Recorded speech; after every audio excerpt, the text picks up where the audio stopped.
Olá, esse é o podcast Filosofia Pop. Eu sou Marcos Carvalho Lopes e aqui comigo está o Murilo Ferraz. Esse é o nosso episódio de número 90 e recebemos o professor, filósofo e poeta Anditias Matos para falar da Covid-19, vírus filosofia. O Filosofia Pop é um podcast que aborda a filosofia como parte da cultura. A cada 15 dias, sempre às segundas-feiras, a gente vai estar aqui para continuar essa conversa. Para comemorar os 5 anos que o podcast Filosofia Pop acaba de completar, em junho teremos excepcionalmente uma edição nova toda semana. Então, você que gosta do podcast, compartilhe e ajude a divulgar os episódios que você mais gosta. Este é um esforço também para contribuir de alguma forma nesse momento de isolamento social e de pandemia política. O podcast Filosofia Pop está presente em outros canais da internet. Você pode encontrar os episódios do podcast, mais textos e informações no site filosofiapop.com.br. Assine nosso canal no YouTube, em youtube.com/filosofiapop. Siga a gente no Twitter, @filosofia_pop. E curta a nossa página no Facebook, facebook.com/podcastfilosofiapop, tudo junto. Você também pode mandar um e-mail para a gente no contato@filosofiapop.com.br. Para quem quiser ler o livro Podcast Filosofia Pop Ano 1 está disponível no site filosofiapop.com.br/loja. O podcast Filosofia Pop é um projeto independente, distribuído gratuitamente em todas as plataformas. Se você gosta do nosso trabalho, pode ajudar o programa a cobrir os seus custos com edição, hospedagem e equipamentos. Para isso, assine o Catarse do Filosofia Pop em catarse.me/filosofia_pop. A contribuição mínima que pedimos é de R$5 mensais. Os apoiadores podem fazer parte da Taverna do Platão, um grupo de WhatsApp que reúne entusiastas do programa. Lá sempre rola indicações de podcasts, conversas sobre diversos temas e também novidades sobre o programa. Venha fazer parte você também. Se apoia o Filosofia Pop no Catarse e não recebeu a mensagem para entrar no grupo, entre em contato conosco para participar. Se você quer ajudar, mas não pode contribuir financeiramente, dê aquela força na divulgação dos programas, compartilhe nas redes sociais, faça comentários e continue esse diálogo. Se na sua escola, universidade, terapia do sono, o programa foi útil, não deixe de repercutir esse resultado. Pode salvar um dia e dar aquela energia para continuar a produção. Vamos então para a nossa conversa hoje sobre Covid-19, vírus filosofia.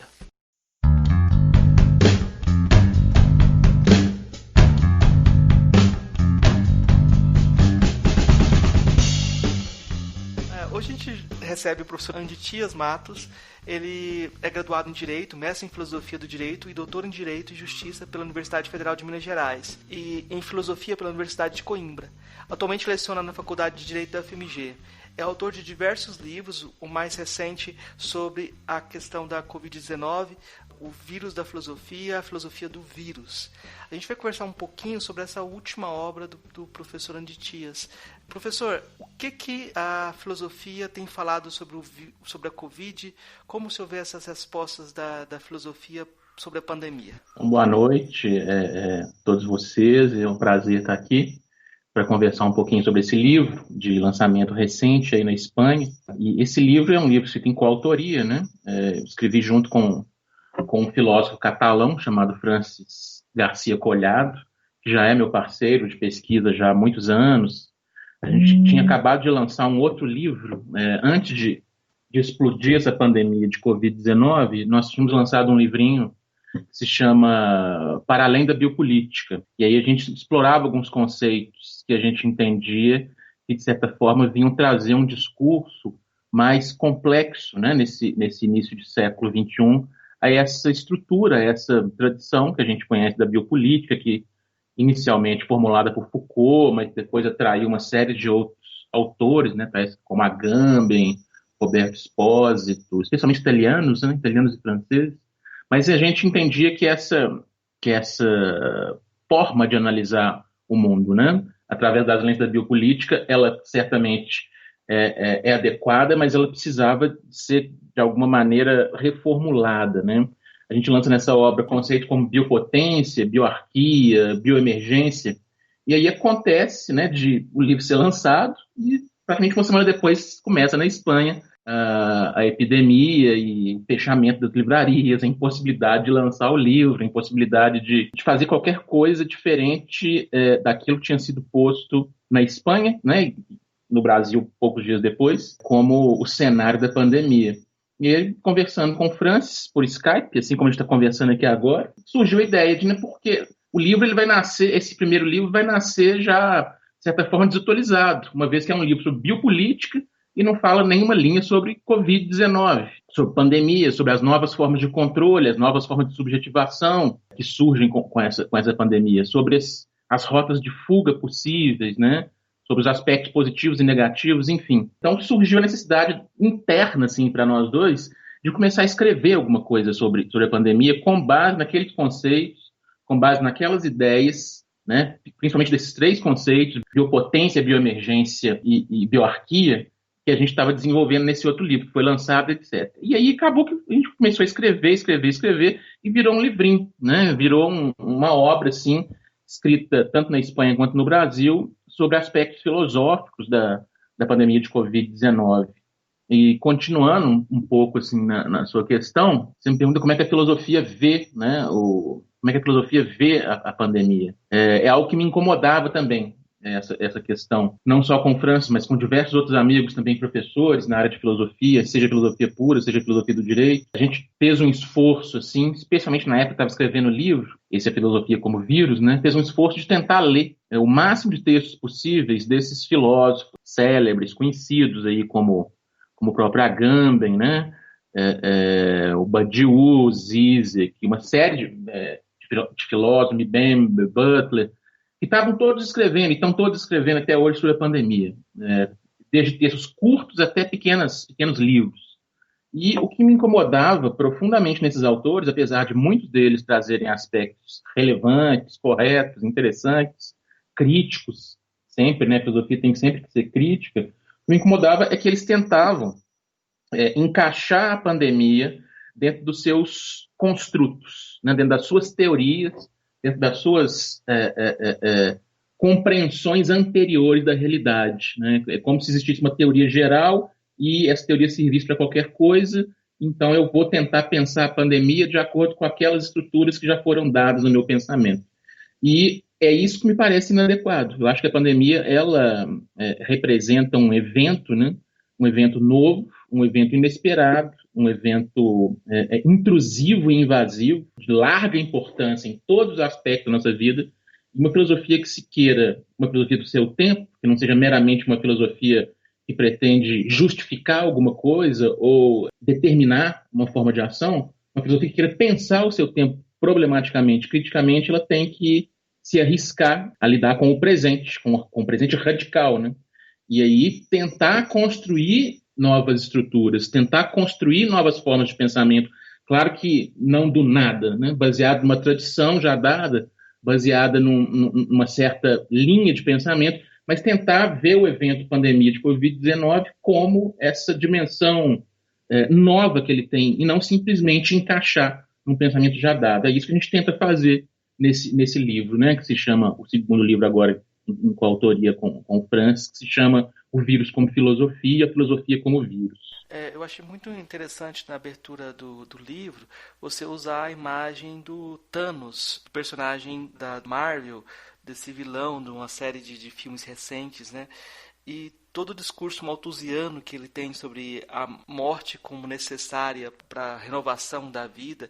E é monstruoso que esse tipo de discurso tenha emergido nesse momento por pessoas que estão no poder, né? Eu queria que você comentasse um pouco sobre essa intrusão de Thanos na nossa vida, né? Como uma realidade monstruosa, né? Na introdução do livrinho a gente usa essa figura, né, do Thanos, e até mesmo no nome, né, Thanos é claramente uma derivação de Thanatos, que é essa figura grega que simboliza a morte, né? Para quem não está acostumado aí com os filmes da Marvel, com os quadrinhos da Marvel, eu estou acostumado com os quadrinhos da Marvel, porque eu já passei dos 40, então eu li era quadrinho. O filme, para mim, é algo a mais, né? Eu já conheci o Thanos há muito tempo, há mais de 30 anos. Mas o Thanos é esse personagem que, no quadrinho, ele é amante, né, da morte e pretende oferecer um presente para a morte, que é exatamente metade das vidas de toda a população do universo. No filme é um pouco menos complexo que isso, mas lá existe um Thanos, digamos, preocupado com o equilíbrio do universo, estava sendo esgotado por seres como os seres humanos, né, que gastavam todas as energias, que poluíam os planetas, enfim. Ele pensava, então, em reestruturar o equilíbrio cósmico, destruindo metade da vida do planeta, né? E em um certo momento do filme, a gente faz referência a isso na introdução, o Thanos tenta se explicar, dizendo que ele não é um vilão, né? Ele está fazendo isso porque é necessário e está fazendo isso a partir de uma dimensão de aleatoriedade, né? Ele estala os dedos, né? Quando ele consegue lá as joias do infinito, tem um poder quase divino, aliás, divino, né? Pode criar a vida, pode destruir a vida. Mas quando ele consegue as joias, ele estala o dedo e metade da população do universo, sem qualquer dimensão, digamos, além do azar, do acaso, morre. E muitas pessoas começaram a falar esse absurdo, começaram a fazer essas comparações, talvez não citando o Thanos, né? Eu acho que, não sei, talvez a gente tenha sido o primeiro a fazer essa irônica comparação, mas com as ideias do Thanos, dizendo assim, olha, essa pandemia, ela finalmente nos igualou, né? Essa pandemia finalmente se põe como uma dimensão que está além do gênero, além da ideologia, além da raça. E ainda vendo, muitas pessoas vendo na pandemia algo positivo no sentido de limpar o planeta, né? De mostrar que o planeta ainda é dono de si mesmo. É evidente que isso é uma falácia, né? Evidente que isso é uma falácia, no sentido de que a pandemia ela aprofunda desigualdades já existentes. Ela não é nem um pouco democrática nesse sentido, esse sentido mentiroso que as pessoas de boa ou de má fé aceitam, né? A pandemia ela atinge especialmente aqueles que não têm condições econômicas mínimas, né, para ter acesso à água potável, por exemplo, para poder parar de trabalhar, né? A gente tem toda uma dimensão de pessoas que, por exemplo, entregam comidas, né, nesses aplicativos, toda uma dimensão de profissionais da saúde, que vão desde enfermeiros, médicos, até as próprias pessoas que limpam, né, os hospitais, enfim. Há toda uma dimensão que não parou, mas que foi maximizar o trabalho, né? Uma dimensão de gênero também muito forte. Se a gente perceber que as mulheres têm dupla jornada, essa pandemia ela impacta negativamente com muito mais força em relação às mulheres, pobres, sem dúvida nenhuma. Então, ela não tem nada de democrático. A pandemia, ela, por um certo lado, ela vem aprofundar, assim, as linhas de força de um capitalismo imaterial, de um capitalismo representativo, né, que pretende opor à realidade uma realidade artificial, onde o que importa é meramente acumular, e essa brincadeira com o Thanos, ela pretende demonstrar, já na entrada do livro, nas primeiras páginas do livro, esse caráter, digamos, desigual, da desigual distribuição dos riscos da pandemia, né? Eu acho que a pandemia tem aspectos positivos, talvez a gente vá falar disso mais à frente, no sentido de que ela nos mostra várias coisas que nós não estamos querendo ver.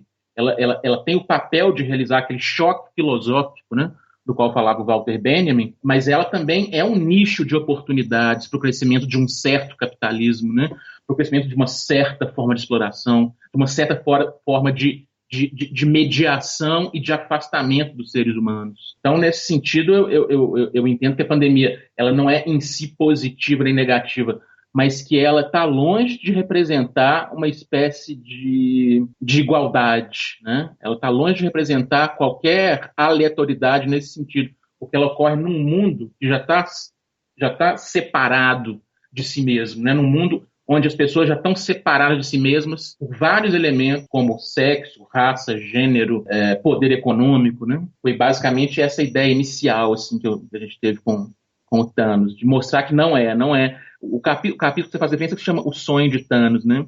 Essa pandemia não é o sonho de Thanos, né? Na realidade é um pesadelo que a gente tem que, de alguma maneira, tentar encontrar as virtualidades, as potencialidades em si mesma. Ela pode ser simplesmente mais uma forma de aprofundar controles, de aprofundar gestões, de aprofundar determinações bastante pouco democráticas em relação às pessoas. Me parece, assim, em termos comparativos, que tem uma dimensão de impensado, mas em termos comparativos, eu me lembro um momento em que teve o terremoto de Lisboa. Houve uma grande reação na Europa do absurdo de haver um terremoto num país cristão. Se houvesse um terremoto na Ásia, em alguns outros espaços na África, eles não achariam nenhum absurdo. Mas como é que uma cidade cristã como Lisboa foi destruída por um terremoto? E há toda uma corrida filosófica para explicar o que aconteceu e justificar aquela situação em algum sistema, né? O que aquele mal significava, né? Parece que nesse momento essa questão do vírus reprograma um pouco essa ideia da ameaça, do que seria um mal. E a gente está numa corrida de várias respostas para isso. Já tem gente falando que o século XXI começou agora. Você já estava trabalhando uma redescrição da biopolítica. Como que você vê essa redescrição da biopolítica e em face a esse novo evento? Antes de tudo, eu preciso frisar essa palavra aí que você usou muito bem, evento, né? A gente tem vários filósofos, como, por exemplo, o próprio Alain Badiou, que é um dos filósofos bastante criticados no livro, mas em outros textos dele ele lança, assim como vários pensadores franceses, ele lança essa ideia de evento. O capitalismo nos acostumou, de alguma forma, no mundo, com um mundo que não tem eventos, com um mundo que é só acontecimento, né? Acontecimento é aquilo que é previsível, é aquilo que está dentro de um plano já dado, né? O evento é o que vem quebrar isso, o evento é o que vem abrir possibilidades novas, tanto positivas quanto negativas. Nesse sentido, o terremoto de Lisboa é um evento, né? Ele não estava previsto de forma alguma. O ataque das Torres Gêmeas em 2001 também foi um evento. Sem dúvida nenhuma, a eclosão da pandemia, por mais que tivesse sido prevista, né? A gente estudando textos, assim, por exemplo, nos anos 90, há várias obras de popularização científica, assim, livros bons, mas não são livros técnicos, tá? Livros podem ser lidos por qualquer um, mas escritos por epidemiólogos, médicos, enfim, sociólogos, dizendo da possibilidade de uma pandemia que agir nesse sentido tal qual essa está agindo, né? Dizendo que a possibilidade de vir de um vírus da família corona era muito grande. Então a gente tem textos de 94, assim, 1994, um textinho interessante chamado The Coming Plague, né? A praga que vem, que a gente pode traduzir assim. É um texto de 94, é um texto, portanto, que tem mais de 25 anos. E os nossos governos não prestaram nenhuma atenção nisso, né? Não levaram a sério de forma nenhuma, continuaram de uma forma completamente irracional. Governo e mercado, se é que a gente pode separar as duas entidades hoje, né? Elas são praticamente unívocas, mas tanto o governo quanto o mercado continuaram com a sua lógica absurda de exploração e expropriação da força humana do planeta, né? Agora surge isso como se fosse um grande incêndio. Esse incêndio foi anunciado há muito tempo. É claro que tem toda uma dimensão que foi se tornando cada vez mais dominante a partir do final dos anos 90, início dos anos 2000, e agora nessa primeira década assim, do século XXI, há uma tendência dominante de desprezo à ciência, né? De desprezo ao pensamento, de arrogância em relação a qualquer coisa que não seja totalmente factível e concreto, né? Eu chego a pensar que a gente está vivendo numa espécie de mundo invertido, né? Muito similar àquele filme. Eu estou fazendo já as indicações dos filmes aqui. Não sei se vocês conhecem, um filme chamado Idiocracia, que mostra assim, o planeta dominado por pessoas absolutamente incapazes de pensamento, né? Que é a clara narrativa do que a gente vive no Brasil de Bolsonaro, nos Estados Unidos de Trump, né? Em vários outros locais do planeta. É uma casta dominante, governante, extremamente inculta, extremamente, não só inculta, mas feliz com a sua ignorância, né? Orgulhoso da sua ignorância, e que projeta, assim, para a população em geral, uma espécie de ódio ao intelectualismo, um ódio à ciência, um ódio a tudo aquilo que pode representar a mínima ameaça crítica para esses podres poderes, né? Então, nesse sentido, a pandemia de Covid não é nenhum evento como o terremoto de Lisboa, as Torres Gêmeas, né, a queda das Torres Gêmeas que eu me referi. Ela já tinha sido cantada, essa pedra, há muitos anos, várias vezes, mas não foram tomadas medidas e, claro, ela sobrevém como um evento. Ainda que ela fosse previsível, não foram tomadas as medidas necessárias para conter ou minimizar esse tipo de evento, e ela surge, então, como esse novo, né? Esse novo que nos obriga a olhar, talvez pela última vez, né? Uma das últimas oportunidades históricas, a gente tem a possibilidade de olhar para o nosso tempo e dizer, olha, se a gente não mudar nada, nós estamos condenados, assim, como espécie, né? A espécie humana está condenada. Há muitas leituras, por exemplo, da pandemia, como se ela fosse uma espécie de vingança, né, da Terra, né? Tem aquela famosa hipótese de uma filósofa da ciência belga, que é Isabelle Stenger, que ela fala da intrusão de Gaia, né? Ela fala isso num livrinho que acho que não foi publicado em português, mas chama No Tempo das Catástrofes. E ela cria essa noção de intrusão de Gaia. Gaia, como a gente sabe, é o nome para Terra, né? Em grego. E é como se eventos como o terremoto de Lisboa, inundações, maremotos e o próprio Covid, né, 19, seriam como formas de reação do planeta em relação a ação destruidora do ser humano, né? Vendo, então, a pandemia como se ela fosse um evento natural que vai reequilibrar o planeta. Por outro lado, há outras teses que estão próximas a essa, mas que não se confundem, que é a ideia de antropoceno, que defende a ideia de antropoceno.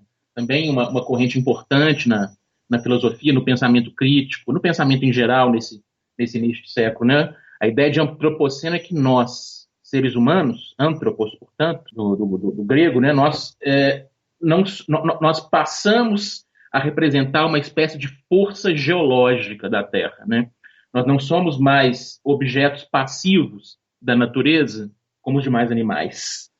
Nós somos seres capazes de mudar os ritmos da natureza, assim como um terremoto, assim como um maremoto, assim como um tsunami, a ocupação humana do planeta, tal como se deu, e aí é difícil dizer quando é que o ser humano passa a ser uma força geológica, passa a ser uma força natural. Aí cada autor vai colocar a sua hipótese. Mas a ideia que une esses autores do Antropoceno é que a nossa espécie ela tem um papel ativo, quase sempre negativo, né, na conformação do próprio planeta Terra. E aí a gente vê uma diferença dessas duas hipóteses, né, essas duas leituras. No primeiro momento, a gente percebe que a Covid-19 é tratada como um evento natural, né, tal qual o terremoto de Lisboa, você deu o exemplo.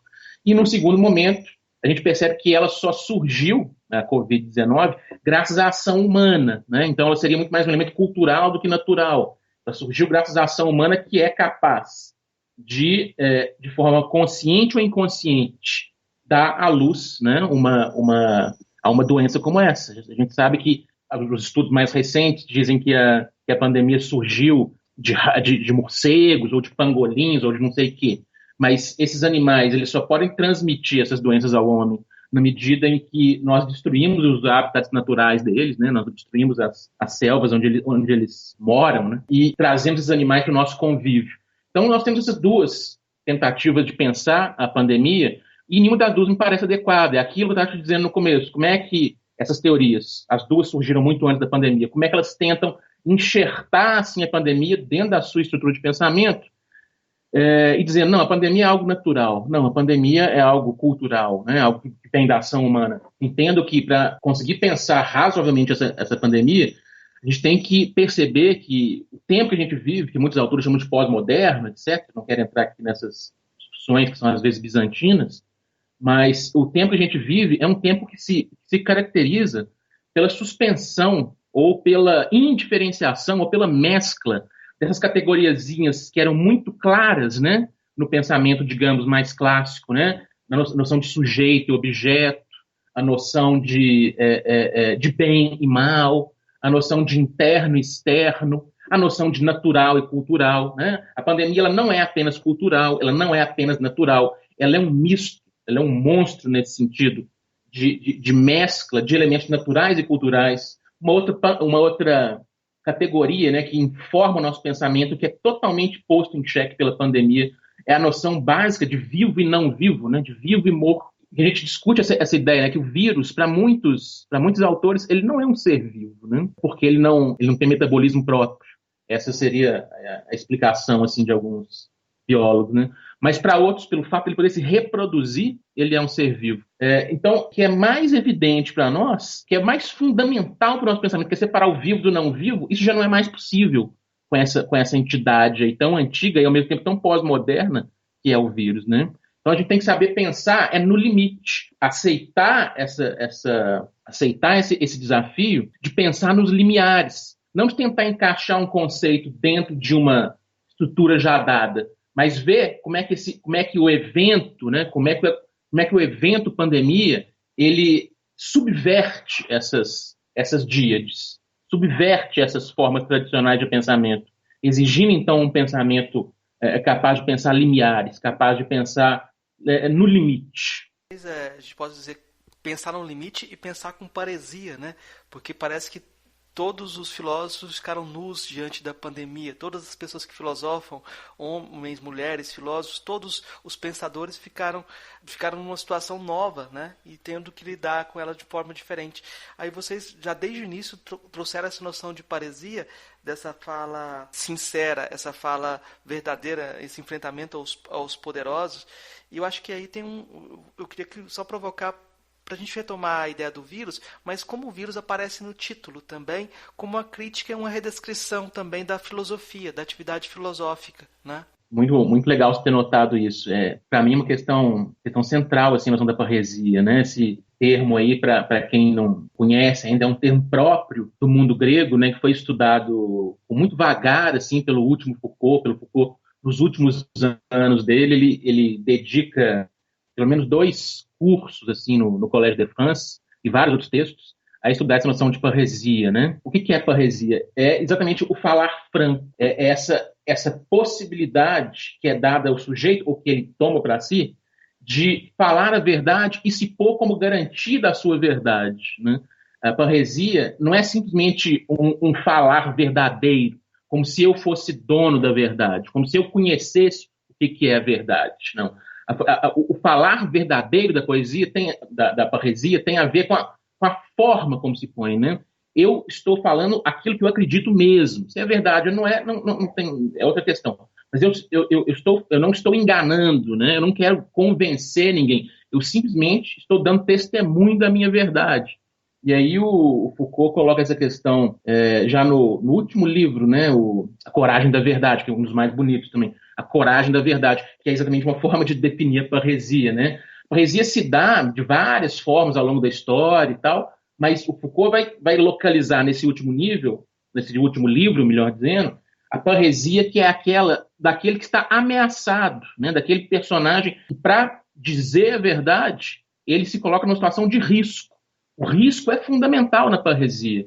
A parresia é aquilo que um escravo usa quando vai se dirigir ao seu senhor, né? Se ele vai falar a verdade, o que ele pensa com o seu senhor a respeito da escravidão, ele tem que usar da parresia. A parresia é o que uma mulher ateniense poderia utilizar dentro de uma sociedade extremamente patriarcal como a ateniense. A parresia tem, então, tem a ver não com falar a verdade, mas com esse falar verdadeiro que nos põe em risco. E eu tenho sentido muito pouca parresia na filosofia, nos filósofos que têm lido assim, a pandemia, né? A gente poderia comentar vários deles aqui, o programa duraria horas e seria enfadonho, mas 2 casos interessantes e são completamente diversos, né? Primeiro é o caso do Zizek, ou do Zizek, eu nunca sei pronunciar direito o nome dele, né? Mas enfim, todos nós conhecemos ele, que escreve um texto assim há poucos dias da decretação do estado pandêmico, né, pela OMS, dizendo que o vírus claramente iria favorecer um novo comunismo, né? E o Zizek é um desses que lança essa metáfora, para mim, completamente descabida, de que todos estamos no mesmo barco. Essa é uma frase desse artigo que está citado aí no meu livro.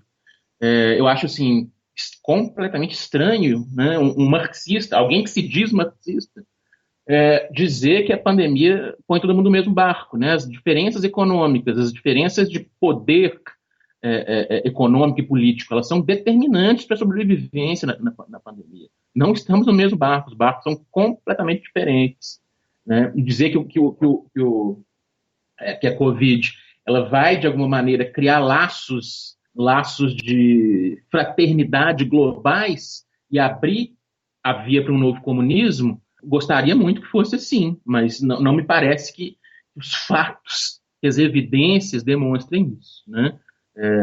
Esse tipo de análise não tem muito sentido, não tem nenhuma parresia nela. O Zizek não se arrisca nada, ele simplesmente tenta continuar construindo assim, essa suposta filosofia dele. Um outro filósofo que foi muito falado, talvez o mais falado de todos, é o Agamben, né? Um filósofo pelo qual eu nutro mais profunda admiração. Acho que é um dos grandes pensadores da nossa época. E ele tem sido massacrado assim, nos jornais, nas redes sociais, desde que ele começou a escrever já em fevereiro, sobre a pandemia, né? E o primeiro artigo que ele escreve se chama A Invenção de uma Epidemia. Ele sustenta que o vírus não tem uma letalidade maior que a gripe comum e que, portanto, as medidas de isolamento que tinham sido começadas, tinham sido iniciadas na Itália, né, em fevereiro, elas expressavam muito mais o aprofundamento de um estado de exceção biopolítico, que, inclusive, é um tema do Agamben, né? Ele também sofre desse problema de não conseguir pensar a pandemia, a não ser nos próprios termos, mas, enfim, ele estava chamando a atenção para o fato de que a pandemia, a epidemia, naquela época, epidemia ainda, nem era pandemia, ela serve a alguns propósitos governamentais, ela serve a alguns propósitos de mercado muito específicos, e chamava isso de uma invenção. É claro que depois a situação se tornou cada vez mais insustentável, né, para o Agamben manter essa análise inicial, foi decretada pandemia, enfim, se percebeu que o isolamento, por mais que seja terrível, é uma técnica mínima a ser mantida, por mais que traga imensos problemas, a possibilidade de uma vida política é talvez o que mantém a própria sobrevivência das pessoas, né? Mas o que me encanta no Agamben não é exatamente essa dureza, essa maneira meio crua que ele coloca a frase, né? É exatamente a parresia dele, no sentido de pensar diferente de todo mundo e colocar e se tornar alvo de uma campanha pública, assim, de execração, né? A gente tem que lembrar que o Agamben, quando escreve esses textos, ele é um senhor de 78 anos de idade, ou seja, está dentro daquela população pode ser mais afetada, né, pelo vírus, está numa cidade sitiada, né, antes mesmo da decretação de pandemia mundial, e está se arriscando ao escrever esse tipo de coisa. Está se arriscando inclusive a ser comparado com figuras absolutamente nefastas, como o Bolsonaro, né? Circulou por aí, alguns dias atrás, na rede, na internet, um texto, na minha visão, completamente equivocado, em que se dizia que o Agamben estava utilizando o mesmo discurso de Bolsonaro, né? Me parece aberrante, me parece que não consegue ler, assim, evidentemente, o que o Agamben está escrevendo.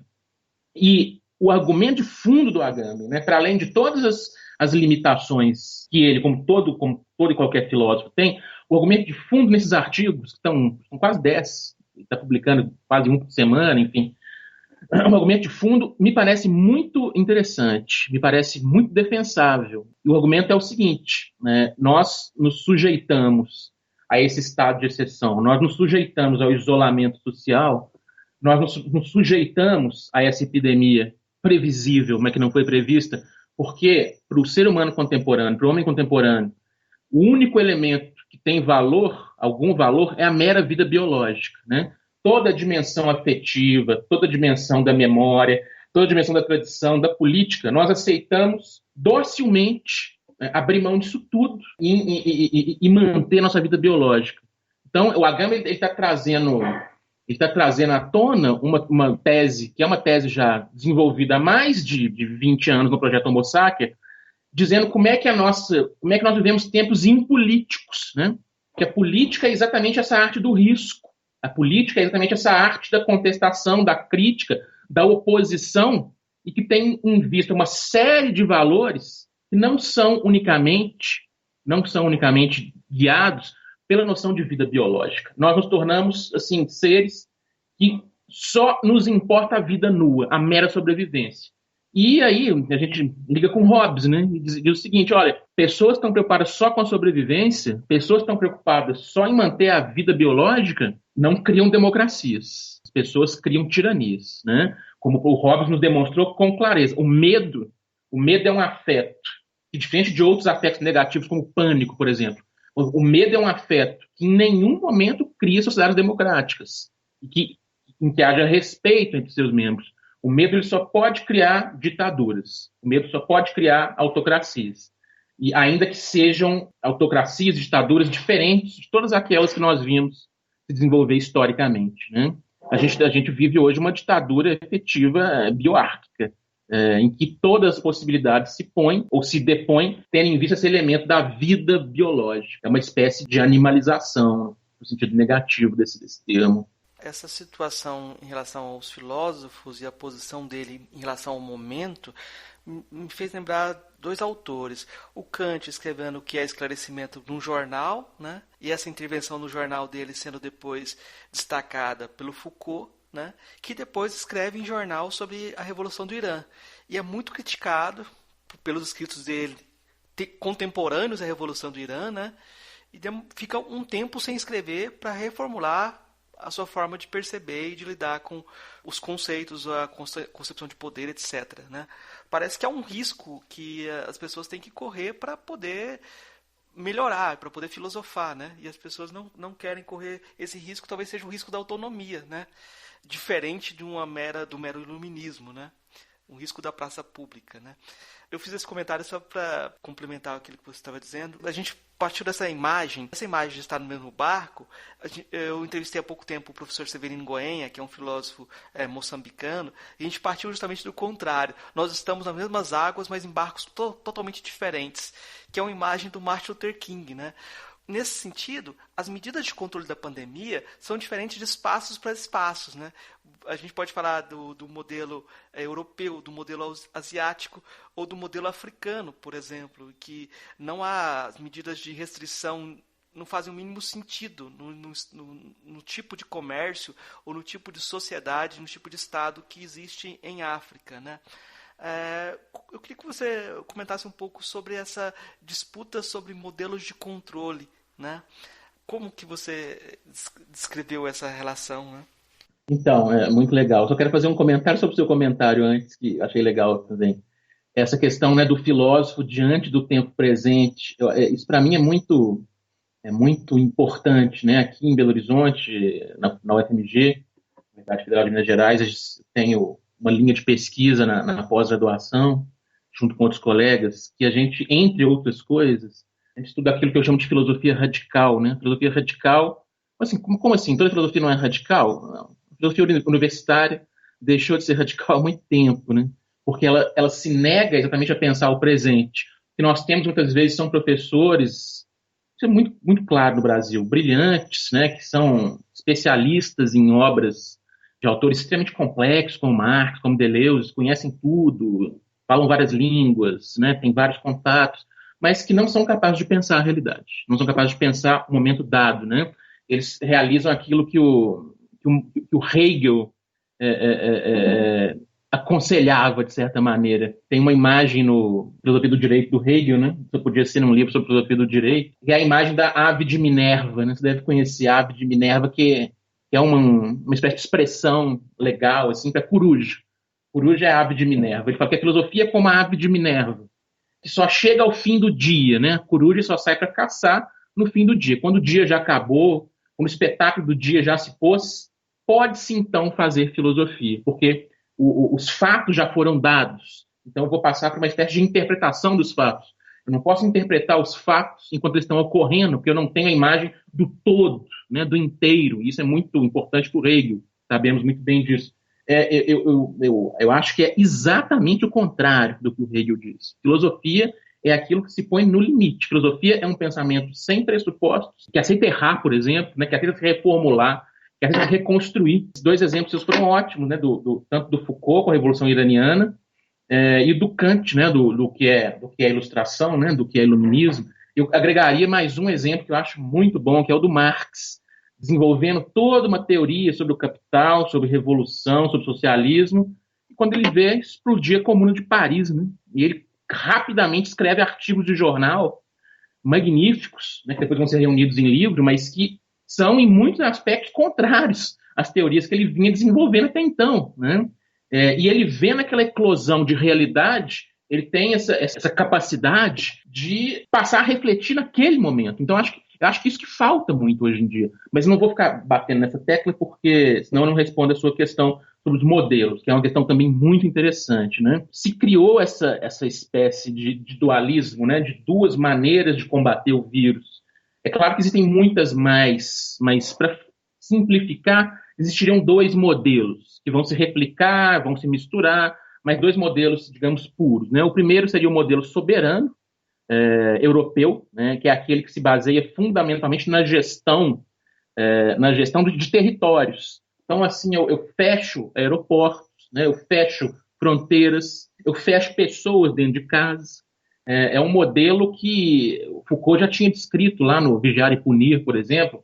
É um modelo com o qual se vai enfrentar certas epidemias ali no século XVI, no século XVII. É esse modelo de fechamento, esse modelo de impedir o contágio mediante o cercamento das pessoas. E existe um outro modelo, um modelo que a gente poderia chamar de asiático, e que vem sendo aplicado na China, Taiwan, Hong Kong, em menor medida Japão, mas também que é esse modelo algorítmico, né? Um modelo que se baseia não primordialmente, ainda que também haja isolamento, etc., mas não é, o elemento primordial não é o isolamento, mas é uma espécie de previsão aonde a doença vai se transmitir. O que só é possível, né, em sociedades muito diversas da nossa, em que, por exemplo, direitos e garantias fundamentais, a intimidade, são considerados numa medida muito baixa. Então, o sujeito na China, por exemplo, ele tem um celular que ele recebe, assim, no celular imediatamente, se ele estiver no metrô, por exemplo, ele recebe mensagem dizendo, ó, o fulano está aí do seu lado, ele está com a temperatura alterada, né? Porque quando esse fulano entrou no metrô, tem lá câmeras de detecção que viram qual que é a temperatura do sujeito.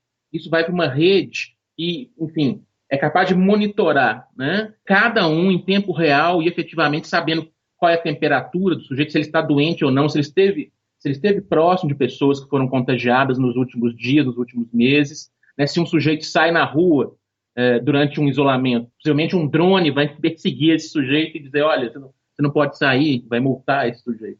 Então, o modelo oriental, ele tenta impedir o contágio, ele tenta prever o contágio e, de alguma maneira, se mostra muito mais efetivo do que o modelo ocidental, né? Esses dois modelos foram discutidos num artigo que foi muito famoso, né, daquele filósofo coreano, Byung-Chul Han, eu acho. Mas, enfim, esse artigo está publicado, chama, sei que lá, sobre o mundo de amanhã, não lembro exatamente. Mas é interessante notar como é que ele faz a todo momento, né, o Han, ele faz a todo momento essa comparação, dizendo como é que o modelo europeu é fracassado, né, que não adianta esse confinamento, na realidade, ele traz mais prejuízos, ele traz mais problemas do que soluções, e como é que o modelo asiático ele é bom, né, como é que ele é efetivo, no sentido de garantir assim, uma vitória contra a pandemia. E no final ele chega a fazer algumas críticas, mas muito, muito timidamente. O que me parece, né? Nós temos esses dois modelos. Claramente o Brasil está, né, no primeiro modelo, né, de isolamento social, não por vontade do presidente. Para ele não precisava de modelo nenhum, não precisava deixar as pessoas todas morrerem o máximo possível. Mas os dois modelos têm defeitos, têm elementos positivos, mas nenhum deles pode ser pensado como um modelo puro. E a gente tem que pensar o que eles geram em termos de processos de subjetivação. A preocupação maior, talvez, seja impedir o avanço do vírus, né? Nesse sentido, talvez o isolamento ele seja mais inteligente, ainda que não mais efetivo, do que o modelo asiático, no sentido que o isolamento ele vai criando ao longo do tempo, um tempo que pode ser grande, né, uma espécie de imunidade na população. O isolamento ele não é um modelo que serve para lutar contra diretamente a epidemia. Ele serve para a gente não destruir o sistema de saúde. Ele serve para não colapsar o sistema de saúde, né? Se nós tivermos, sei lá, 10% da população com coronavírus num país como o Brasil, o sistema de saúde entra em colapso em 24 horas, né? Então, o modelo de isolamento é para suavizar a possibilidade de existência de um sistema de saúde, e as pessoas vão se contaminando, né? E na medida que vão se contaminando, vão se tornando imunes também. E o isolamento ele tenta tornar isso mais longo para não haver o colapso. Agora, o sistema asiático, como ele, em grande parte, não integralmente, mas em grande parte, ele se baseia nessa predição, né? nessa espécie de tecnologias algorítmicas que impedem o contágio, né? Ele pode não ser uma estratégia inteligente a longo prazo, porque aquela população ela não vai ser imunizada, né? E, como a gente sabe, né, todos os vírus da família corona eles são sazonais. E a imunidade que ele pode trazer é uma imunidade limitada no tempo. Por isso a gente toma vacina contra a gripe, né, todo ano, né? A vacina contra a gripe também é um vírus da família corona. A gente vai sempre ter que tomar essa vacina. Então, na medida que você impede o contágio, você, de alguma maneira, deixa essa população sempre à mercê desse ou de outros vírus. E mais, né? Se a gente for ver o modelo asiático, Essa ideia de que você tem que compartilhar todos os seus dados, todos os seus movimentos, todas as suas informações em aplicativos, me parece que é a abertura assim, de uma porta gigantesca para o fascismo biotecnológico, né? A ideia de um controle total, em tempo real, imediato, contínuo dos cidadãos. Por mais que a estratégia europeia soberana seja muito falha, e aí é hora de criticá-la também, né? É uma estratégia que esvazia a pandemia como um evento político, ela passa a ser vista exclusivamente como um evento médico, como um evento sanitário, né? As pessoas elas aprofundam as relações desmaterializadas que são próprias do capitalismo, né? Vocês vejam, a gente está aqui falando pelo Skype, ótimo, etc., mas já surge, por exemplo, no Brasil e no mundo, uma tendência, que já, nem sei se é uma tendência, acho que é uma necessidade, uma realidade, de, por exemplo, transformar as experiências de sala de aula em experiências integralmente virtuais, né? De transformar todo o nosso sistema de ensino para que professores e alunos possam estar sempre nas suas casas. Isso tem efeitos devastadores em termos de processo de subjetivação, né? Primeiro, o professor, que vai ficar disponível, não se sabe quantas horas por dia, recebendo um salário claramente menor, né? Tendo turmas que podem ter turmas de... tecnologicamente, eu não tenho limite, né? Uma sala de aula tem um limite de, sei lá, 50 alunos. Tecnologicamente, eu posso criar salas virtuais com 200, 300 alunos, que não vão interagir entre si, né? Que vão simplesmente ouvir o professor, que vai, então, ter uma carga de trabalho redobrada. A tendência a substituir qualquer contato humano por mediações, né, tecnológicas já era uma tendência muito forte antes da pandemia.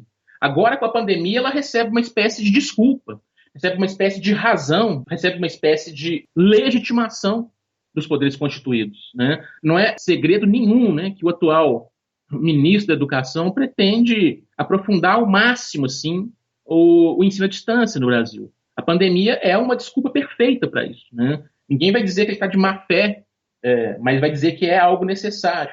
Então, eu estou dando um exemplo da minha área, né? Sou professor, assim como você. É devastador assim, o que a pandemia pode deixar de herança em termos de esvaziamento político, de esvaziamento da relação professor-aluno, né? Da relação de ensino-aprendizagem, que vai se dar agora de uma maneira... Chega a ser noção de que nós podemos gravar nossas aulas. Veja só, muitos colegas que são entusiastas, né, do EAD, do ensino à distância, falam, não, você pode gravar suas aulas. Se um aluno teve um problema ali com conectividade, porque sabemos muito bem, né, as condições econômicas fazem toda a diferença quando se fala em ensino à distância. Tem alunos que não têm conexão à internet, não têm sequer computador, né? Isso é uma realidade no Brasil. O Brasil é um país extremamente desigual. Mas se falar, você pode gravar a sua aula e deixar para os seus alunos ali. Isso é duplamente demoníaco, né? Isso é duplamente terrível. Primeiro que você vendeu a sua aula assim, nunca mais vai poder vender. Imagina uma instituição particular que tem as aulas de todas as matérias dos seus professores gravadas. Ela vai, no máximo, renovar isso de 2 em 2 anos. Enquanto isso, o professor pode ser demitido. E o aluno vai participar de uma aula gravada. Ele não vai poder ter interação alguma. Não vai poder perguntar, não vai poder questionar, não vai poder, enfim, participar. Isso eu estou pegando um pedacinho do mundo, que é o mundo da educação, né? Agora você imagine em outras áreas, né? Em outras dimensões, o que essa tendência à desmaterialização e ao isolamento podem trazer. Só para terminar, fui bastante longo nessa minha resposta. Acho que nenhum dos dois modelos é perfeito. Os dois trazem elementos perigosos, especialmente a gente pensar esse pós-pandemia, se é que vai haver um pós-pandemia, se é que a gente não vai mergulhar numa espécie de espiral em que a gente vai sair de pandemias e entrar em outras e de uma certa forma, criar uma dialética entre aspas, normalidade e, entre aspas, pandemia excepcional, que já não é mais excepcional. Dos dois modelos, se eu tivesse que escolher um deles, certamente seria o modelo europeu, soberano, com todos esses problemas, né? A gente pode tentar pensar ele dentro de uma dimensão de excepcionalidade, de necessidade, e de tentar encontrar, assim, as possibilidades de criticá-lo e de fugir, assim, dos efeitos mais negativos que esse modelo traz. Porque um modelo de vigilância total, um modelo de vigilância biomédica total, né? em que você deixa de ser cidadão e passa a ser um mero corpo que é constantemente vigiado pelo Estado, pelo mercado, me parece que essa é a tendência do mundo agora. O Han, no final do artigo dele, dizia que há uma grande chance, nisso eu concordo com ele, de uma espécie de exportação do modelo chinês para o resto do mundo. Me parece que não seja adequado assim, para lidar com pessoas livres, né? Se for para lidar com pessoas que simplesmente são parte de um corpo orgânico do Estado, que são incapazes de sentir ou de criticar, esse modelo é perfeito, né? Vai manter vivos esses corpos. Mas o que é uma vida, né, sem liberdade? É aquilo que o Agamben estava dizendo, é mera vida biológica, mera vida nua, uma vida sem liberdade, uma vida sem certos valores, né? Já que você citou o Martin Luther King, tem uma frase dele que eu amo também, agora eu estou em dúvida se é dele ou se é do Gandhi. Eu gosto muito de obediência civil, assim, estudo muito e às vezes eu confundo. Mas a frase é assim, ó, quem não tem um motivo para morrer é sinal que não tem um motivo para viver, né? Se você aceita tudo só para sobreviver, é sinal que sua vida não faz sentido. No artigo sobre a pandemia da Covid-19 entre Gaia e o Antropoceno, você escreveu, abre aspas, só superaremos a crise pandêmica mediante a criação de sistemas políticos, econômicos, sociais que não sejam apenas isso, mas também naturais, de modo que se possa dar um fim ao Antropoceno enquanto marca da instrução humana negativa no planeta, preparando assim a nossa reconciliação com Gaia. Uma reconciliação com nós mesmos. Diante dessa frase, parece que, se a gente for pensar no mundo pós-pandêmico, nos aspectos positivos, nenhum desses modelos dá conta. A gente precisa de um outro modelo. Eu queria que você fizesse um balanço do que você vê de positivo e do que você vê de negativo. Você já apontou um aspecto negativo, que é para a gente da educação, o caos, é o absurdo, né? Que é essa ideia da educação à distância, mas eu queria que você fizesse um balanço desses dois aspectos a partir dessa fala. Exatamente. O que eu estou dizendo nesse artigozinho, que foi até incorporado no livro, em algum momento, modificado, é que a gente tem que conseguir pensar estruturas capazes de fazer face a esse novo que não é realizável, não é assim consertável, digamos assim, pelos modelos antigos, né? A gente tem que primeiro pensar com bastante clareza sobre mudança climática. Isso para mim é evidente. A mudança climática ela tem um papel singular, assim, importantíssimo no que diz respeito à saúde humana, né? Afinal de contas a gente está falando disso. A pandemia tem a ver com a saúde humana.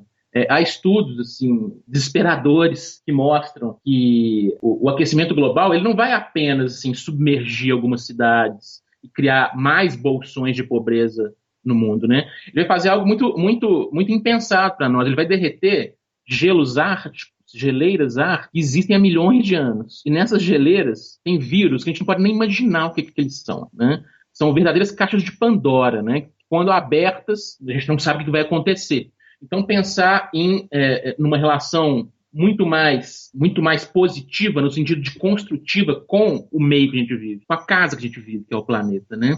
Pensar seriamente em decrescimento econômico. Por que não, né? Porque continuar crescendo para quê e para quem? Continuar trabalhando para quê ou para quem?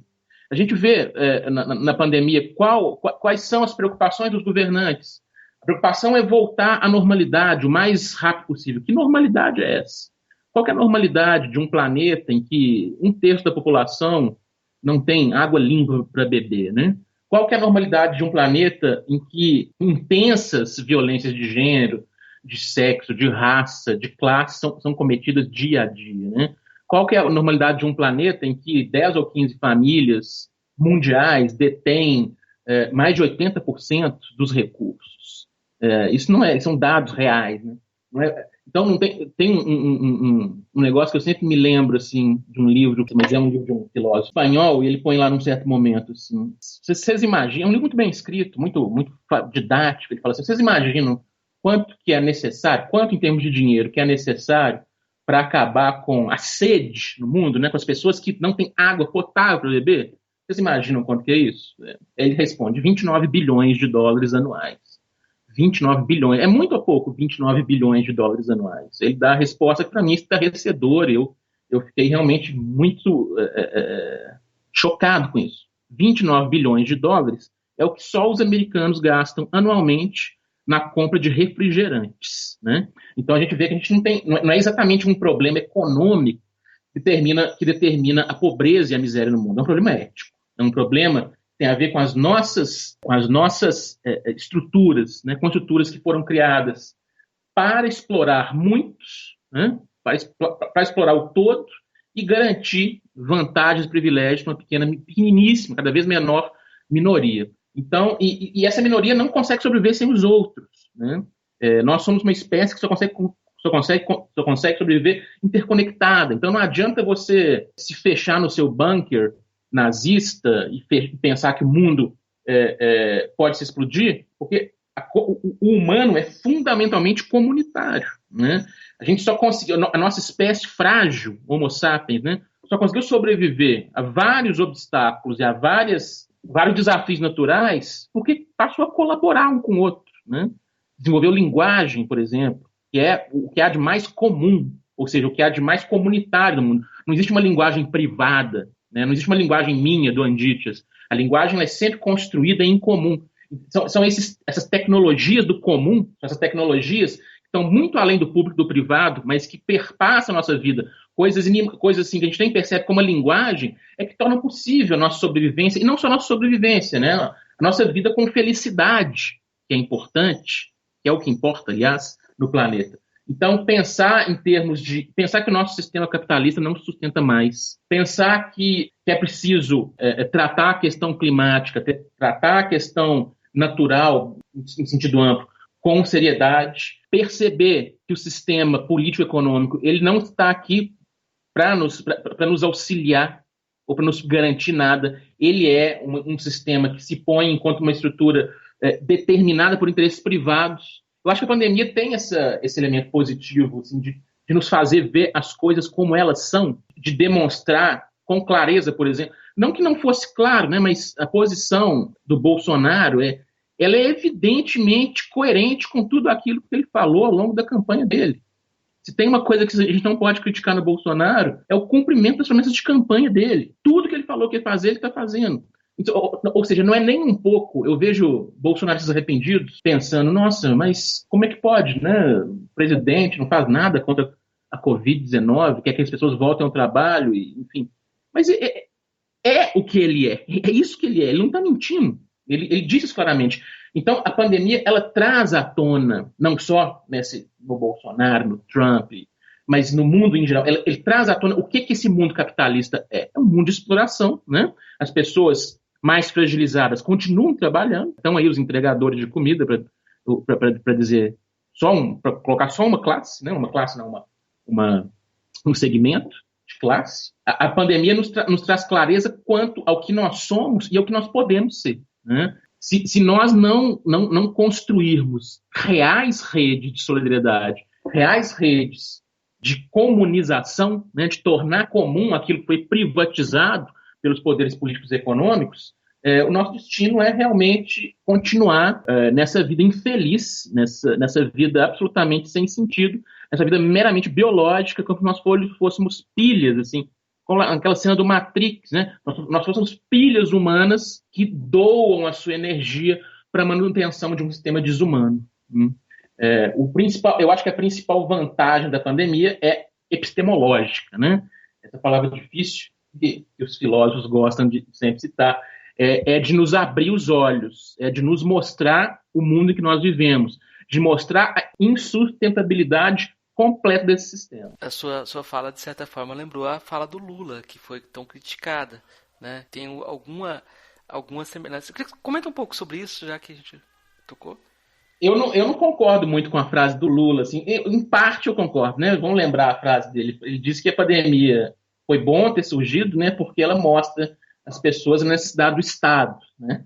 E aí eu, como não sou anarquista, mas sou muito próximo e tenho muito carinho pelas teorias e práticas e formas de vida anarquistas, eu acho que o Estado ele é uma máquina de submissão, né? Eu não acho que a pandemia é boa por ter nos mostrado que o Estado é necessário. O Estado é necessário porque a gente está completamente individualizado um em relação ao outro. Nós nos vemos como bestas, como feras, incapazes de conviver, né? Nós estamos dentro de um modelo robesiano em que o Estado é esse grande rei, né, que segura a espada e nos ameaça. Se você não se comportar, uma dimensão paternal mesmo, né? Se você não se comportar, você vai ser punido. O Estado ele surge aqui como uma medida emergencial. É claro que eu entendo a frase do Lula no seguinte sentido: ele comparou lá na cabeça dele duas realidades, a realidade do Estado, né, e a realidade da economia que teoricamente se autoconstruiria e se autorregeria, que é um absurdo. Né? A economia nunca vai se autogerir. A economia precisa do Estado. Esse negócio de mão invisível, isso é a maior lorota que já foi contado na história. A economia precisa do Estado para garantir os contratos, precisa do Estado para garantir normas jurídicas que vão determinar as formas econômicas, precisa do Estado para ter força física, inclusive, contra os recalcitrantes, contra aqueles que não aceitam o domínio econômico dos mais fortes. É preciso do Estado para ter polícia, é preciso do Estado para ter exército, né? É preciso do Estado para garantir que as pessoas continuem trabalhando, para garantir que alguns continuem se expropriando da força de trabalho dessas pessoas. Então, o Estado e a economia são coisas que nunca estão dissociadas, né? Mas eu entendo o contexto que o Lula fala, porque a gente, nesses tempos obscuros e sombrios que nós vivemos, há essa conversa mole de que a economia vai se controlar por si mesma. E ele diz, estão vendo? Não é assim, precisa do Estado, né? Mas na minha avaliação específica, eu acho que o Estado ele é uma forma que tem que ser superada, né? O Estado nacional, soberano, tal como se desenvolveu a partir do século XIV, XV na Europa e foi exportado a ferro e fogo para os trópicos, né? Para a América, para a África, enfim, essa forma, ela é uma forma que é em si mesmo separadora, ela é uma forma baseada no patriarcalismo, é uma forma baseada numa violência sempre presente, né? O Estado, ele se arroga o monopólio da violência. Eu entendo que essa estrutura, ela nada tem de positiva, né? Ela age num mundo já completamente individualizado, onde cada um é uma ameaça uns para os outros. Ele age como essa força assim, emergencial que impede a gente de se matar uns aos outros. Mas partindo de uma premissa de filosofia de democracia radical, de repensar todas as dimensões. Isso significa, por exemplo, extensão territorial, de repensar todas as dimensões da nossa vida, né? Mas não é possível viver em estado de democracia direta ou radical num mundo tão complexo como o nosso. Realmente não é possível viver em cidades como Belo Horizonte, com milhões de habitantes, democracia radical. Mas será que a gente precisa de cidade com milhões de habitantes? Será que a gente não pode criar outras formas de lidar com o espaço? Será que a gente não pode criar outras formas de lidar com o poder? O poder sempre vai existir. O poder ele é algo permanente nas sociedades humanas. Mas poder hierárquico, poder capitalista, poder do dinheiro, isso não é necessário. Isso não é destino. Isso não é algo que se põe enquanto uma necessidade humana. Isso é um arranjo.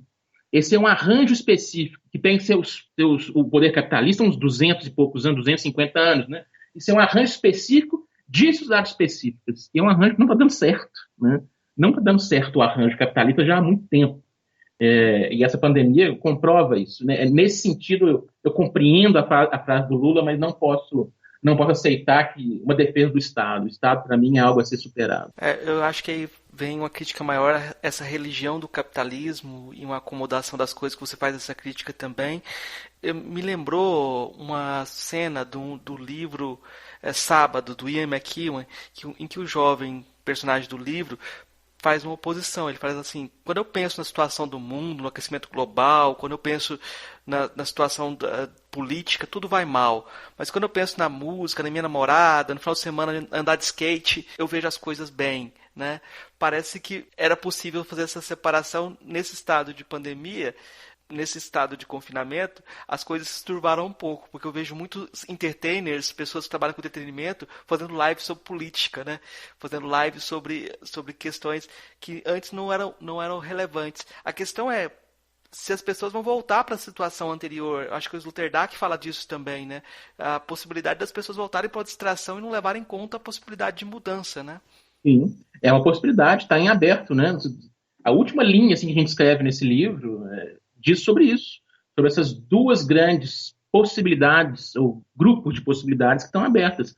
Ou um aprofundamento, um acirramento do neoliberalismo, da individualização, da separação, que parece bastante provável, né? Ou uma via em que a gente tome consciência assim, da necessidade de desativar esse sistema, da necessidade de puxar o freio da história, né? O freio de emergência da história, como dizia lá o Walter Benjamin.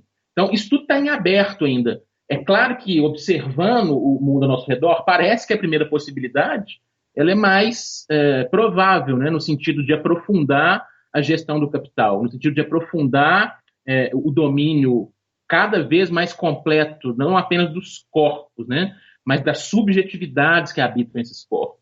Agora, faz parte, assim, da dimensão da filosofia um horizonte utópico, né? Eu, há muitos anos, já trabalho pela ressignificação dessa palavra utopia, que é tão mal vista, né? As pessoas falam, mas esse sujeito é utópico. Significa dizer que ele é um sonhador, ou ele é um sujeito não muito inteligente, assim, que se deixa levar por qualquer conversa, né? Utopia, ela tem uma outra dimensão, né? A palavra utopia, que é talvez criada lá pelo Thomas Morris, indica um lugar tão excelente, pelo menos na cabeça dele, um lugar tão excelente que na realidade não existe, né? É utopos, o em grego significa não, opos, lugar, mas a utopia, ela surge como projeto, né? Ela surge como projetividade, ela surge enquanto experiência fundamental do tempo de uma criatura que não é apenas biológica, mas é uma criatura que sente, que pensa, que considera, que critica. O capitalismo, ele conseguiu, né, a grande vitória do capitalismo, por isso ele vence sempre, né, diz o Benjamin. A grande vitória dele é nos ter privado da experiência real do tempo. E com a Covid, de alguma maneira, isso fica bastante claro. O que nós vivemos hoje é aquilo que o Guy Debord chama de longo ou extenso presente.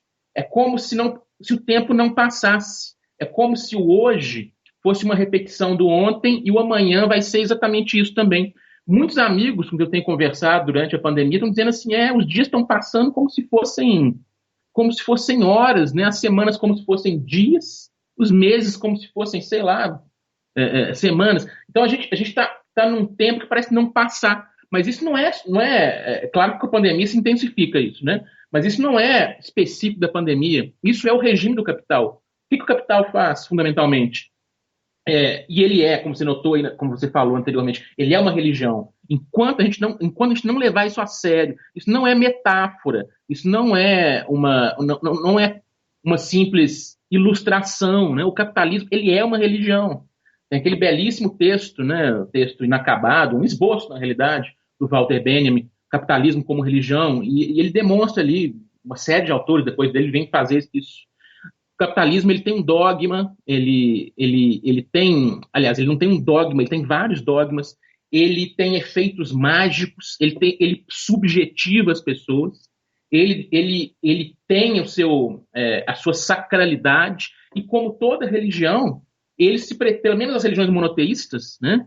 Esses três grandes problemas que a humanidade criou, né? Judaísmo, islamismo e cristianismo, as religiões, talvez o judaísmo não seja tão problemático, mas o cristianismo e o islamismo têm essa ideia de converter o mundo inteiro, né? Você não pode ficar tranquilo com a sua religião, você tem essa dimensão de buscar mais adeptos, porque afinal de contas a sua religião é verdadeira e a dos outros é falsa. Não é como no mundo antigo, no mundo pagão, você poderia ser fiel a Zeus, e o outro a Hermes, o outro a Atena, e por aí vai. E existia uma espécie de política entre os deuses, né? Não, quando tem um deus só, o resto é mentiroso. Então, e a minha missão, né? Se eu sou um real fiel, eu tenho que salvar os demais também. Então, essas religiões, elas são o cristianismo e o islamismo são religiões que querem tomar o mundo, né? Transformar o mundo à sua imagem e semelhança. E o capitalismo também. O capitalismo é o grande herdeiro do cristianismo. É o grande herdeiro dele. E o capitalismo, como religião que fez, nos impedir de ter uma experiência do tempo. O tempo é sempre igual, né? É o extenso presente, é o longo presente. Então, o que ele faz, o capitalismo? Ele nega as tradições do passado, né? É como se ele sempre estivesse estado aqui. As pessoas não veem o capitalismo como uma forma histórica. É como se ela sempre tivesse existido, quando na realidade é um sistema extremamente complexo que surge há não mais de 250 anos. Né? Então, ele, como religião que ele apaga toda a história anterior a ele. É como se a história toda preparasse o capitalismo ou ele já tivesse ali, então eu não tenho mais ligação com as tradições do passado. E, ao mesmo tempo, ele impede a projetividade do futuro. Ele impede a projetividade do futuro no sentido que o futuro vai ser simplesmente uma repetição do presente. A gente vê isso naquele famoso livro do Fukuyama, né, autor hegeliano, como não poderia deixar de ser, quando ele escreve, em 89, no final dos anos 90, 80, início dos 90, que ele fala que com a queda da Rússia soviética, né, com o fim da União Soviética, se existia, a partir de então, um único caminho para o mundo, que é o neoliberalismo, né, capitaneado pelos Estados Unidos, e que não haveria mais grandes lutas, conflitos ideológicos e diferenças. Né? É claro que a história rapidamente o desmente, né, da maneira mais terrível possível. Hoje a gente está vivendo o inferno das oposições irreconciliáveis. Não tem nenhum único caminho, não. O que está vendo é uma miríade de caminhos, e boa parte deles violentos, terríveis. Mas o capitalismo faz isso. Nos impede de ter acesso ao passado e nos impede de projetar o futuro. E permanece, então, como esse longo presente. A palavra utopia, a ideia utopia, e é isso disso que eu estava falando, é exatamente essa tentativa de requalificar o futuro, né? De entender que o futuro não tem que ser uma cópia do presente. As pessoas estão falando agora em nova normalidade, né? Que a pandemia está impondo uma espécie de nova normalidade. E estão se perguntando quando é que as coisas vão voltar a ser como antes. E muitas delas estão com muito medo de que as coisas não voltem jamais a ser como antes. Isso é um abalo na fé do capital, né? E o capital ele tem os seus mecanismos para efetivamente reconfigurar tudo isso. Não vai poder ir no cinema mais? Não, mas a gente vai criar uma espécie de cinema, que são caixinhas, que você vai entrar na caixinha, e ela vai estar toda protegida, você vai poder ver o seu filme lá no cinema, com pessoas do lado, mas todo mundo dentro de bolha de plástico. Dando um exemplo idiota, mas o capitalismo consegue reestruturar o tempo. Pensar algo diverso do que é o existente é, desde sempre, na minha visão, a tarefa da filosofia. Né? A filosofia ela surge há 27 séculos atrás, com um bando de gregos desconhecidos que estavam se opondo ao mito. Né? A gente vê em qualquer manual de filosofia isso. A filosofia é um discurso crítico em relação ao que está dado. É um discurso que pretende abrir novas possibilidades, novas potencialidades. Então, eu acho que o gesto utópico, por mais que ele seja improvável, por mais que ele seja, muitas vezes, visto como inocente, no sentido de não conhecer de aparentemente não conhecer os problemas extremamente complexos que afligem o mundo, mas o gesto utópico, que é uma espécie de fé, no sentido positivo da palavra, né? Uma espécie de aposta, esse é o sentido positivo da palavra, o gesto utópico ele faz parte do que é filosofia. Filosofia não é simplesmente descrição da realidade. Descrição da realidade a ciência já faz muito bem, obrigado. A filosofia tem uma dimensão a mais. A filosofia tem uma dimensão de aposta, de transformação. Aquilo que o Marx dizia, né? Os filósofos se limitaram a interpretar o mundo, cabe a nós transformá-lo. Eu acho que essa dimensão radical da filosofia é que permite perceber na Covid não apenas uma forma de aprofundamento da gestão biopolítica, da gestão neoliberal dos corpos, das mentes, das subjetividades, mas também nos permite, de alguma forma, ver essas pequenas portas, né, essas pequenas rachaduras, esses pequenos locais em que a gente pode tentar fazer diferente, tentar reverter essa dominação total que o capital impõe. Porque senão não tem sentido, né? Senão a filosofia ela vira simplesmente verniz intelectual. Você li muitos livros, conheço muitos autores, mas como é que isso mudou a sua vida? Né? Como é que isso muda a sua forma de estar na vida? É o que Foucault dizia nos últimos cursos dele, né? A filosofia, a partir de um certo momento, se tornou conhecimento, tornou apenas conhecimento. Ele vai ver isso com Descartes, né? Se torna um conjunto de conhecimentos, mas originalmente a filosofia é forma de vida. A filosofia é forma de vida, é uma estrutura de vida, no qual a parresia, esse falar verdadeiro, né? O falar franco, aparece como elemento fundamental. Então, pode parecer um pouco ingênuo, pode parecer um pouco, enfim, imcomprovável, mas eu acho que há, sim, potencialidades, elas vão virar atualidades, outra história, mas há potencialidades positivas que a pandemia nos traz, ainda que os elementos negativos sejam muito mais visíveis, muito mais terríveis, né? Eu acho que a gente fez um percurso já bom, já dá para ter uma visão do tema geral da conversa, né? Só eu queria deixar registrado que esse tipo de perspectiva sobre a filosofia é muito mais comum fora dos departamentos de filosofia do que dentro deles, né? Eu estou falando exatamente isso com um amigo meu ontem, assim, exatamente, como é que como é que a filosofia se tornou assim, uma coisa completamente amorfa, né? Sem gosto. Enfim, essa frase, você falou a frase que ele falou, esse amigo meu. Nosso podcast é um sintoma disso, porque a gente conversa com várias pessoas que a gente está pensando, que está filosofando, mas que não são necessariamente filósofos lá do departamento de filosofia. Esses são sempre mais difíceis. Professor, a gente vai para 3 perguntinhas mais rápidas. Uma o senhor já explanou um pouco sobre ela, né? Essas perguntas são 3 perguntas que pedem respostas um pouco mais breves, mas você responde como você acha mais adequado. A primeira: o que é filosofia? Nossa Senhora! Filosofia é forma de vida. Filosofia é aquilo que Foucault dizia, né? Estou citando um filósofo, mas um filósofo que é bem assim radical, né? O Foucault dizia, quer dizer, ele pegava dos cínicos essa ideia, né? Fazer da sua vida uma obra de arte. Claro que fazer de si mesmo uma escultura. Claro que não no sentido meramente estético, mas aprender a viver, ou como diz o Sêneca, né? Aprender a morrer bem. Aprender a morrer bem é uma arte que leva toda a vida para aprender. Filosofia é forma de vida para mim. Não tem muita diferença de poesia, sabe? Para mim, poesia e filosofia estão na mesma dimensão de radicalidade. Qual a filósofa ou filósofo que mais lhe impressionou daqueles que conheceu pessoalmente? Pessoalmente? Eu tenho um texto engraçado que eu dizia que eu não quero. Nesse texto eu dizia que eu não queria conhecer nenhum poeta e nenhum filósofo que eu admiro pessoalmente, porque certamente eles iam me decepcionar, eles iam ser chatos e tal. Pessoalmente, eu acho que não tem nenhum assim que me chocou muito. Eu não conheço muitos pessoalmente, assim, não tem nenhum que me chocou de maneira radical, né? E tem essa questão também, que você acabou dizendo, tem muitas pessoas com as quais nós convivemos que não são filósofos, nem professores de filosofia, mas que têm uma vida filosófica muito, muito mais ampla, né? Muito mais verdadeira. Eu não tenho nenhum. Na sua concepção de filosofia, que você falou como modo de vida, como forma de vida, Quem que eu conheci? Os Excels, talvez? por que os Excels? Porque ele vive, né? Vive o teatro, vive a sua arte, vive a sua parresia, se põe no limite e não tem essa dimensão de um saber separado do mundo. Qual a filósofa ou filósofo favorito? Eu posso dizer o que eu estou lendo assim nos últimos tempos, né?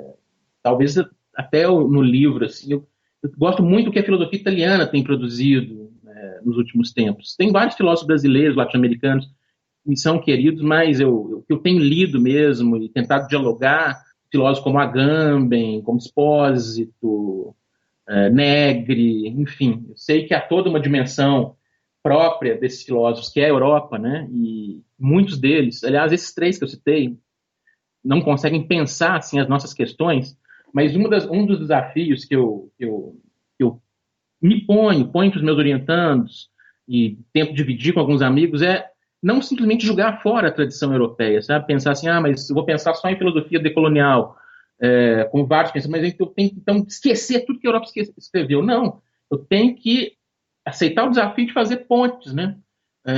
Um autor como Agamben, para mim, talvez se eu tivesse que escolher um filósofo agora que está me interessando mais nos últimos anos, é o Agamben. O Agamben é um crítico tenaz e absolutamente refinado da civilização ocidental, mas tem concepções muito próprias da Europa, né? Então, vamos profanar o próprio Agamben, né? Não é ele que fala de profanação? Vamos profanar o Agamben, trazer as categorias dele para cá e ver se servem para pensar o aqui e agora, né? Do Brasil, por exemplo, quando o Agamben fala que a maior tragédia humanitária de todos os tempos, assim, foram os campos de concentração nazistas, ele fala, pera lá, calma aí, e a conquista da América, né? E a escravização de milhões e milhões de negros e indígenas, será que você não está esquecendo, assim, do outro lado do mundo, não? E aí você vê que você pegando conceitos como de vida nua, estado de exceção, Zoé e Bios, eles são plenamente aplicáveis para entender algumas experiências do Brasil, como a extrema violência policial, como o racismo absurdo e não aceito e não admitido que existe, né? Então, o filósofo que mais me interessa agora é o Agamben, o pensamento italiano sobre biopolítica, etc., que eu tento, então, aclimatar, tento distorcer, outra coisa que não se faz muito no departamento de filosofia, tento profanar com outras realidades. Professor, o que você indicaria para os nossos ouvintes de filmes, livros, romances, poesia que o senhor citou? O que o senhor Nossa, quiser é muita indicar? coisa, né? Esses dias eu tenho lido muito, tenho lido bastante. Não vou fazer indicação específica, digamos assim, com a pandemia, não. Coisas que eu acho legais, assim. Handmaid's Tale, como é que traduz isso em português? Conto da Aia é uma série magnífica. Literatura, Saramago, assim, eu estou mergulhando nas obras do Saramago. É uma coisa que, caramba, eu sabia que tinha que fazer em algum momento da minha vida. Já tinha lido alguns livros dele, mas a obra dele inteira é genial, assim. Indico História do Cerco de Lisboa, de Saramago, um bom livro para passar o tempo de maneira inteligente, né, e muito bem acompanhado. Poesia, poesia eu indico o meu próprio livro. Eu tenho um livro de poesia também que se chama Deus está dirigindo bêbado e nós estamos presos no porta-malas. Acho que tem a ver com a nossa realidade. Filme, eu sou fã de Star Wars, com exceção do episódio 9, que eu acho uma porcaria, mas indico para quem não conhece ver assim, todo o universo Star Wars. Música, rock dos anos 60, qualquer coisa. Mas, antes de tudo, The Doors, Black Sabbath, o que mais? Led Zeppelin, eu gosto muito dessa galera. Enfim, tem muita indicação. Acho que eu esgotaria aqui a possibilidade de fazê-lo. Né? Eu vou indicar esse livro que a gente comentou, falou sobre ele. Está em espanhol ainda, mas tem uns artigos que estão em português, que você pode encontrar facilmente esses artigos para poder aprofundar um pouco mais a conversa sobre que a gente teve aqui hoje. Eu estou fazendo um outro podcast institucional, que é um projeto de extensão e pesquisa, que se chama Vozes da Unilab. E nesse podcast a gente está fazendo uma série sobre a Covid-19 pensada em dimensão africana, nos espaços africanos. Então eu vou indicar esse podcast. Já tem algumas entrevistas interessantes com filósofos como Filomeno Lopes, Severino Goenha, um filósofo de Guiné-Bissau, um filósofo de Moçambique, um cientista social como o Elísio Macamo, né? Então, você vai ter lá uma outra perspectiva e um outro olhar sobre um outro espaço, né? Agora, o romance, eu queria indicar alguns que eu fui pensando na nossa conversa. Todo mundo está lendo A Peste, né? Do Camus, a indicação que é o lugar comum. Mas é bom ler A Peste junto com o Ensaio sobre a Cegueira, do Saramago, né? Você lê os dois juntos. Não leia só A Peste. Leia o Ensaio sobre a Cegueira, que você vai ter mais possibilidades para pensar essa pandemia. Mais um romance que eu queria indicar é O Sábado, do Ian McEwan, que eu comentei aqui de passagem, que eu acho que é um romance bacana, que reflete sobre o momento de pós 11 de setembro, né? Da situação da vida das pessoas nesse clima de terror, né?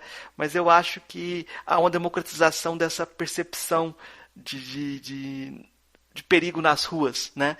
Então eu acho que é interessante dar uma olhada na semelhança desse tipo de sensação, né? São essas as indicações de hoje. Eu queria agradecer ao professor Andy Tias por ter aceitado o nosso convite e queria abrir espaço para ele indicar os trabalhos que ele está fazendo, fazer as considerações finais, o que ele quiser falar para os nossos ouvintes.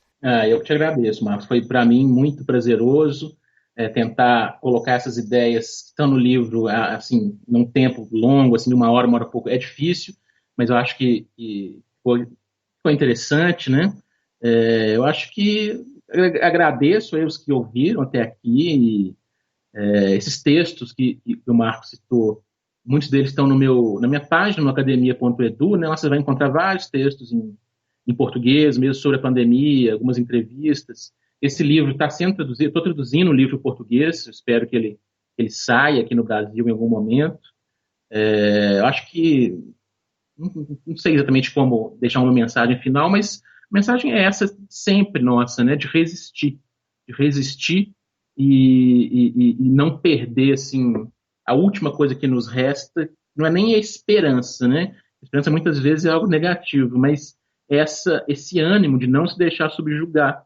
Tem uma frase do Shakespeare que eu ponho lá como epígrafe dos meus livros, eu falo assim, olha, mas qual é o sentido da vida se não destronar tiranos? Eu acho que se a gente pode pensar nisso nesse tempo tão sombrio entender que isso aqui é apenas uma configuração do mundo, não é o mundo, e que outras configurações são possíveis, e que, para mostrar essa possibilidade, estão aí a poesia, a filosofia, a música e o pensamento.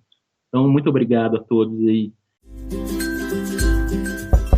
Ei, gostou do nosso episódio? Apoia a gente lá no Catarse, é só R$5 por mês, o preço de um cafezinho. Ajuda a gente a continuar divulgando a filosofia no Brasil. catarse.me/filosofia_pop.